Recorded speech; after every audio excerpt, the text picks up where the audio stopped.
I collapsed onto the kitchen floor at 2 a.m., the linoleum cold against my palms, as the eviction notice fluttered from my hand like a dead leaf. The kids, my sweet chaotic trio, Mia, 9, Lucas, 7, and baby Zoe, 4, were finally asleep upstairs after another night of tears and tantrums.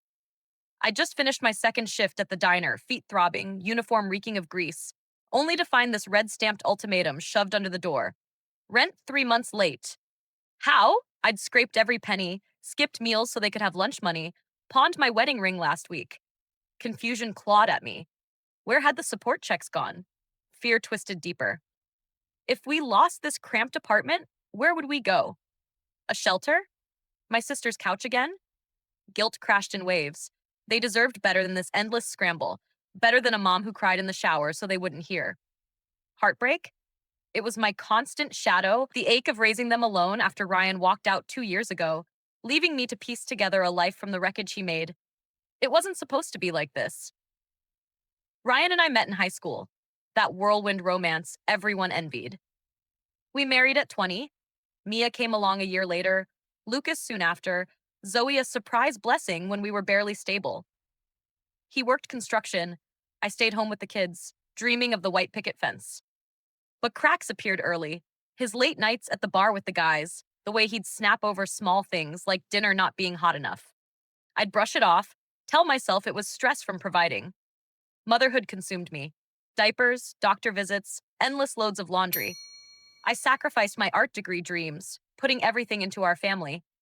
But Ryan grew distant, his phone always face down, his affection rare. One evening, I found lipstick on his collar. Cliché, but it shattered me. He denied it at first, then confessed to a fling with a coworker. It meant nothing, he swore, begging forgiveness. I stayed for the kids, for the vows, for the fear of being alone with 3 little ones. But the betrayal festered. Our fights escalated until he packed a bag one rainy night and left, saying, "I can't do this anymore." No goodbye to the children, just gone. The early days were a blur of survival. I got the diner job, enrolled the kids in free after school programs, applied for food stamps with burning cheeks. Money was the monster. Ryan promised child support, but checks came sporadically, always short. I'd lie awake calculating bills, confusion mounting. How could he afford that new truck I saw on his social media? Fear kept me silent. Confronting him might make things worse, might turn him against helping at all. Guilt ate at me daily. Mia's questions about daddy, Lucas's bedwetting, Zoe's clinginess. Was I failing them by not fighting harder to keep him? Heartbreak lingered in every milestone he missed. Mia's school play, Lucas's first soccer goal, Zoe's preschool graduation. I sacrificed sleep, social life, even my health, ignoring that persistent cough to save on doctor bills, all to give them stability. But tension built like a storm. The kids sensed my strain, acting out more, and I wondered if my strength was just a facade cracking under the weight. Then came the first twist, the one that turned my quiet suffering into boiling rage. 6 months after he left, I got a call from our old bank. An overdraft on a joint account I'd forgotten about. $5,000 gone in mysterious transfers. Digging deeper, I uncovered statements hidden in his old email. I'd guessed the password years ago. Ryan had been siphoning money for over a year, thousands funneled to an unknown account. My hands shook as I traced it. Payments to a woman's name, Emily. A quick social media search revealed her. His fling, now living with him in a cozy house 2 towns over. But the real gut punch? Photos of them with a baby boy born just months after he left. Ryan had another child. The affair wasn't a fling. It was a double life, funded by our family's savings while I struggled to buy diapers. Confusion exploded. How long? Why hide it? Fear gripped me. If he could steal from us, what else was he capable of? Guilt surged. I'd stayed loyal, sacrificing my youth for a man building a secret family. The emotional struggle intensified. I confronted him over the phone, screaming about the money, the lies. He hung up, and the support checks stopped entirely. Now we were truly adrift. My sacrifices feeling futile against his betrayal. Tension coiled tighter as months dragged on. I took a second job cleaning offices at night, leaving Mia to watch her siblings. A burden no child should carry. Lucas started getting into trouble at school, fights over not having a dad. Zoe developed separation anxiety, crying every time I left for work. Money dried up. Utilities got shut off twice, and I pawned more heirlooms from my mom. Family conflict brewed with Ryan's parents, who defended him, calling me dramatic for cutting contact. Infidelity's shadow loomed. Emily messaged me once, apologizing but claiming Ryan changed for her. Heartbreak peaked in quiet moments, like holding Zoe as she asked why daddy had a new baby but not us.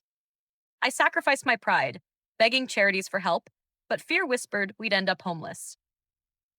Guilt was relentless. Was single motherhood breaking them? Or was staying with him worse? The second twist struck like lightning, raising the stakes to a breaking point. Last winter, Lucas came home from a rare visit with Ryan, court ordered after I sued for support. He was quiet, too quiet, then burst into tears. Dad said you're the reason we're poor, Mom, that you wasted all the money. My blood ran cold. Digging, I found emails from Ryan to his lawyer, falsified documents claiming I'd hidden assets, aiming to reduce support and seek partial custody. But the twist? Medical records attached. Ryan alleging Lucas had behavioral issues from my unstable home. Pushing for therapy he controlled. It clicked. He wasn't just betraying me, he was using our son as leverage to erase his debts. Confusion turned to terror. If he won custody time, what poison would he feed them? Guilt overwhelmed me. Had my silence enabled this? Heartbreak for Lucas, caught in the crossfire, his innocent face twisted in doubt. The climax erupted in court 2 weeks later. Ryan sauntered in with Emily, baby in arms, smirking as his lawyer painted me as unfit. I stood, voice steady despite the tremor, presenting the bank records, the affair timeline, the stolen money. The judge's face hardened. Ryan's crumbled. He admitted the fraud under oath, tears streaming as Emily stormed out.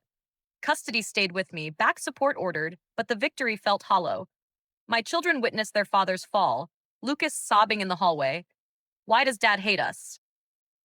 Now, a year on, we're in a tiny but ours apartment, me full-time at a graphic design firm, finally chasing that dream.